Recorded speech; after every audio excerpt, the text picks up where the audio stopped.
Taliban, which was responsible for 70% of the world's opium, reduced it by 99% in 2000.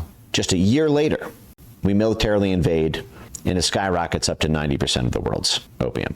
And you might wonder, isn't that supposed to be illegal? Well, it's because they have networks. And among the most voracious of those, and the most infamous of those, is indeed the U.S. Institute of Peace.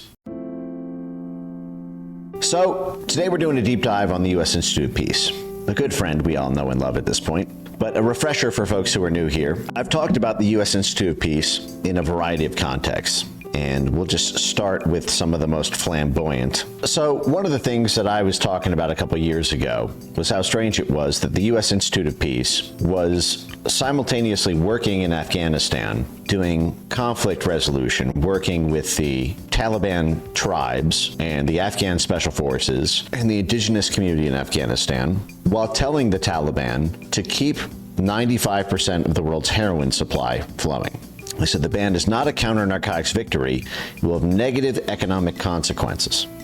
Banning heroin. They tried to reduce it by 95% after the U.S. military occupation. Now, this is not the first time the Taliban has tried to wipe out the heroin supply in Afghanistan. And they did this in 2000. In June 2000, the Taliban banned opium in Afghanistan, which was then around 70% of global opium output. July 2000. This is 1 year before 9/11.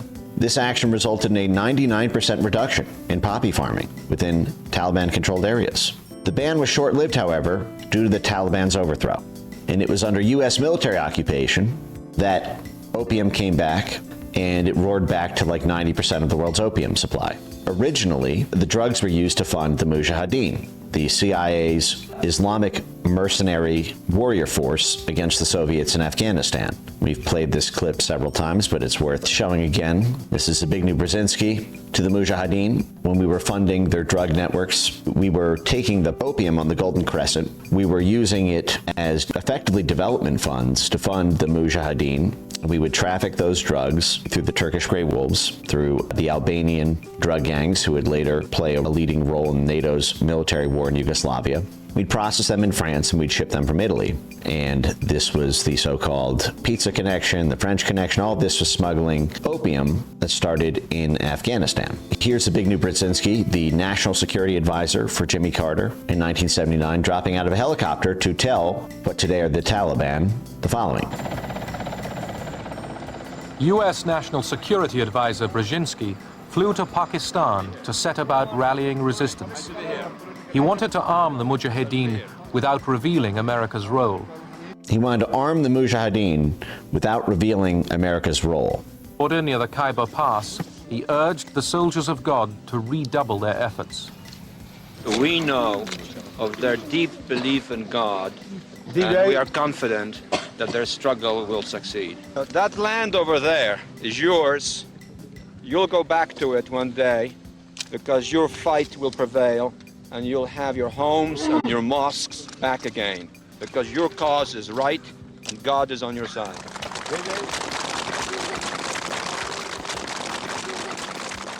The purpose of coordinating with the Pakistanis will be to make the Soviets bleed for as much and as long as possible. So the purpose is to make the Soviets bleed for as much and as long as possible. So we built up a giant drug network in Afghanistan and Pakistan, which neighbors it to the south. These are the roots, by the way, of the U.S. hold over Pakistan and its ISI, its intelligence service, as well as its military, which effectively controls domestic politics in Pakistan. Now, this CIA drug running operation through the Mujahideen resulted eventually in the collapse of what at the time was, I think, the 7th largest bank in the world. This is the Bank of Commerce and Credit International, laundering narcotics money for the CIA, for the Mujahideen. This was put up by a Pakistani frontman. This is all from the Justice Department, the world's sleaziest bank. Time Magazine, BCCI, the dirtiest bank of all. As Time reported earlier this month, the National Security Council, which is the White House interagency on top of the CIA, the DOD, and the State Department, used BCCI to funnel money for the Iran-Contra deals, and the CIA maintained accounts for BCCI for covert operations. But the CIA may have used BCCI as more than an undercover banker. U.S. agents collaborated with the Black Network in several operations. Cozy relations with international terrorists, Syria, Libya, Afghanistan. Colombian drug barons laundering money for the drug trade, the arms business, worked hand in hand with the drug cartels. BCCI became the regional magnet for drug money because it's very easy to convert it to clean cash when it's right next door. That's why they open up these local branches, like they did in Australia with Nuke in Hand, and like they did in the Caribbean with the Castle Bank and Trust. All these were CIA proprietary banks. So what I'm trying to say here is this was a CIA, DOD, black market drug economy that was set up during the Cold War to support the Afghan warriors as they were fighting the Soviets, but then it became a lucrative market unto itself.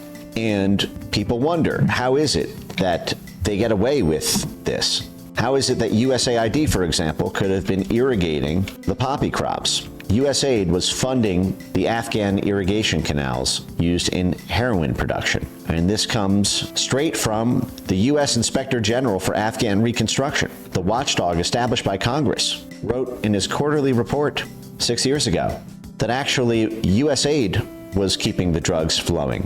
USAID was cultivating the poppy, growing it. And understand, USAID, USAID, and the U.S. Institute of Peace are part of a family. They operate together. The U.S. Institute of Peace is sort of adjacent to NED in that originally you had the State Department, and that was what would do overt operations and some covert operations, but not much. There was basically two-track diplomacy stuff, but not really a bustling covert ops. That was done primarily through the military with the OSS in World War II and some of the early special operations before that. But there was never really organized until about 1948. The CIA was created as a plausible deniability layer for the State Department. And then USAID was created as a second plausible deniability layer for the CIA. And then NED and U.S. Institute of Peace were created as a plausible deniability layer sort of a little bit below and sandwiched around so that USAID would not have to get its hands dirty for the dirtiest of things. It could be outsourced to a third-party NGO who's not technically a part of the U.S. government, even though it was created by Congress, reports to Congress, and is funded entirely by the U.S. government. So given that the U.S. created the drug trade in Afghanistan,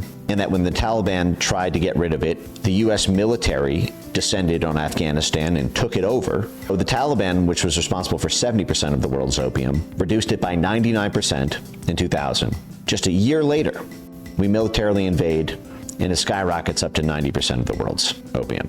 And you might wonder what mechanics are in place to do this. Isn't that supposed to be illegal? Isn't that what we hear every day from the FBI and the DEA that they're fighting against? Well, it's because they have little emissaries on the ground.